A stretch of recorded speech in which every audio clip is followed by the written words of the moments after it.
વડોદરાના ચર્ચાસ્પદ અટલાદરા હત્યા કેસમાં શહેર ક્રાઇમ બ્રાન્ચને મહત્વની સફળતા મળી છે.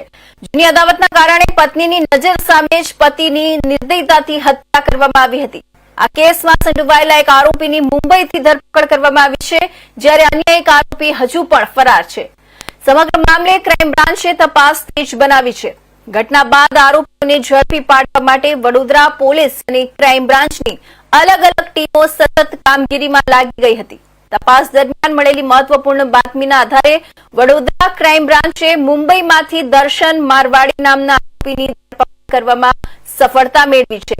પોલીસ તપાસમાં ખુલાસો થયો છે કે આ હત્યાના ગુનામાં 2 આરોપીઓ સંડોવાયેલા છે, જેમાં ઝડપાયેલા દર્શન મારવાડી સામે શહેરના વિવિધ પોલીસ સ્ટેશનમાં અનેક ગુનાઓ નોંધાયેલા હોવાનું સામે આવ્યું છે. ઉપરાંત તે લિસ્ટેડ બુટલેગર તરીકે પણ ઓળખાય છે. આ કેસમાં સંડોવાયેલો બીજો આરોપી કરણ મારવાડી હજુ પણ પોલીસ પકડથી દૂર છે અને તેની શોધખોળ માટે વિવિધ ટીમો કામગીરી કરી રહી છે. ધરપકડ બાદ ક્રાઇમ બ્રાન્ચે દર્શન મારવાડીને અટલાદરા પોલીસને સોંપ્યો હતો. આરોપીને કોર્ટમાં રજૂ કરવામાં આવતા કોર્ટે 1 દિવસના રિમાન્ડ મંજૂર કર્યા હતા. રિમાન્ડ પૂર્ણ થયા બાદ આરોપીને વડોદરા સેન્ટ્રલ જેલ ખાતે મોકલી આપવામાં આવ્યો છે. હાલમાં પોલીસ ફરાર આરોપીની શોધખોળ સાથે કેસના અન્ય પાસાઓની પણ તપાસ કરી રહી છે. 3 તારીખે વહેલી સવારે એક મર્ડરની ઘટના બની હતી.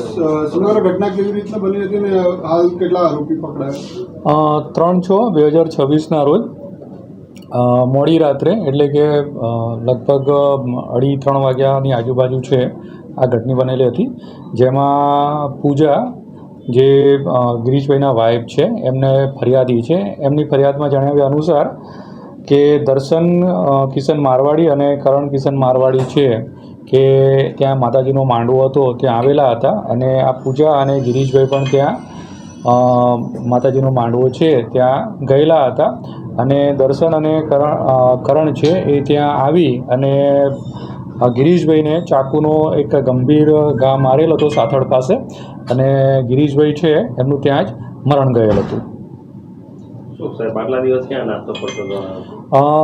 આરોપીની પૂછપરછ કરતા તેમજ અમારી જે ક્રાઇમની ટીમ તેમજ લોકલ LCB તેમજ ડિસ્ટર્બના માણસો એની પાછળ હતા. તો આરોપીના જણાવ્યા મુજબ કે એનું જે ટ્રેસિંગ થતું હતું કે પહેલાં શરૂઆતમાં એ પાદરા ભાગી ગયો, પાદરાથી પાછો ખોડિયારનગર ગયો, ખોડિયારનગરથી વાપી ગયો અને વાપીથી મુંબઈ ગયો હતો. ત્યાં અલગ અલગ જગ્યાએ રોકાયો હતો અને ત્યાંથી પછી પાછો એ નહીં થયું તો વડોદરા આવતું હતો તો વડોદરા કપૂરાઈથી અહીંયાથી અને ક્રાઇમ બ્રાન્ચની ટીમે પકડેલ છે. સર, આમાં 2 આરોપીઓ છે. એક આરોપી હાલ પણ વોન્ટેડ છે, પણ જે આ આરોપી છે આને કોઈ ગુનાહિત ઇતિહાસ છે?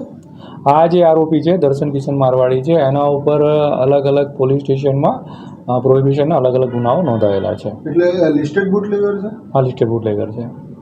જે દિવસ